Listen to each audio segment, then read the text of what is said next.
Quand j'étais jeune, je croyais profondément vivre en démocratie, mais j'ai vite compris que c'était une illusion. En tout cas, en France, nous vivons dans un système qui est presque plus sournois que certaines monarchies parce que nous pensons avoir le pouvoir, alors que ce n'est pas le cas, et c'est donc une illusion de la démocratie.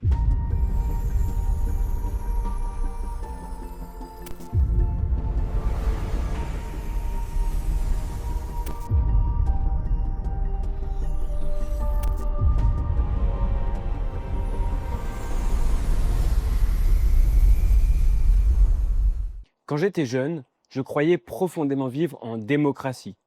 Démocratie qui vient de démos, le peuple, et kratos, le pouvoir, donc littéralement le pouvoir au peuple. C'était une croyance profondément ancrée que j'avais apprise à l'école, que j'avais entendu répéter dans les médias, et tout le monde s'accordait à dire que nous vivions en démocratie. Mais j'ai vite compris que c'était une illusion. Et le symbole même de cette illusion, c'est le vote. On nous fait croire qu'en votant, nous exerçons notre pouvoir. Or, voter, c'est déléguer son pouvoir à quelqu'un d'autre. Donc en fait, nous n'avons pas de contrôle réel sur la politique qui va être menée, et encore plus dans notre société, où les puissances politiques sont très liées aux puissances financières. En pratique, notre régime s'apparente plus à une plutocratie, c'est-à-dire un régime où ce sont les riches qui détiennent le pouvoir.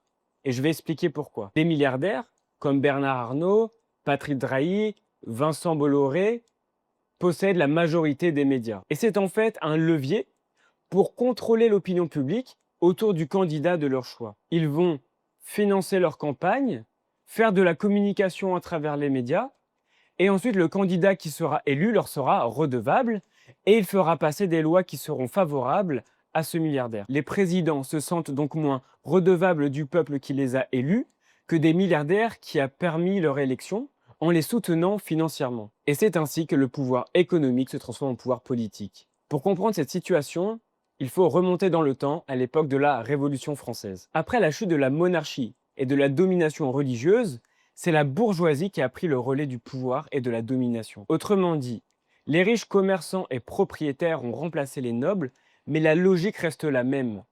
Une minorité domine la majorité. Et sans vouloir être fataliste, on pourrait y voir une constante anthropologique, c'est-à-dire le 1% domine le 99% restant. Et en réalité, peu importe le type de régime, capitaliste, communiste, monarchie ou encore république. D'ailleurs, ici je parle du cas de la France, mais aux États-Unis par exemple, le gouvernement est très influencé par ce qui s'appelle le complexe militaro-industriel et la CIA, que certains ont appelé l'État profond. En tout cas en France, nous vivons dans un système qui est presque plus sournois que certaines monarchies, parce que nous pensons avoir le pouvoir, alors que ce n'est pas le cas, et c'est donc une illusion de la démocratie. En tout cas, il faut savoir que des alternatives à l'élection existent, le tirage au sort par exemple, comme ça se faisait dans la démocratie athénienne antique. C'est une méthode simple qui empêche la corruption, où le peuple participe vraiment et où il y a une rotation du pouvoir. Après, la réaction spontanée de tout un chacun, c'est de se dire « Oh là là, mais ces personnes qui seront tirées au sort ne seront pas formées à l'exercice du pouvoir », et ça fait peur, mais en réalité, on peut tout imaginer pour former et faire monter en compétence les personnes tirées au sort. Et en vrai, quand on voit le niveau d'insatisfaction du peuple envers les personnes élues, on peut se demander si elles sont vraiment plus compétentes. En tout cas, comprenez bien que je ne cherche pas ici à faire l'éloge d'un système qui serait le tirage au sort, mais mon but c'est vraiment de montrer qu'il existe des alternatives, qu'on peut s'ouvrir l'esprit à d'autres choses, et qu'on ne se sente pas enfermé dans les élections, et que l'on pense que les élections, ce soit le summum de la démocratie. En tout cas, que faire individuellement pour sortir de cette illusion de la démocratie? Eh bien d'abord, on regarde à l'intérieur de soi. On se demande si on veut vraiment reprendre notre souveraineté, ou si on se sent impuissant, incapable d'exercer le pouvoir, et si nous sommes à la recherche de maîtres, de sauveurs. Et ensuite, pour moi, il faut cesser d'alimenter un système avec lequel nous sommes en désaccord. On passe notre vie à élire des personnes qui vont nous décevoir ou nous trahir. Puis nous allons aller manifester, montrer notre mécontentement. Nous n'allons pas obtenir gain de cause. Nous allons rentrer chez nous sans que rien ne se soit passé.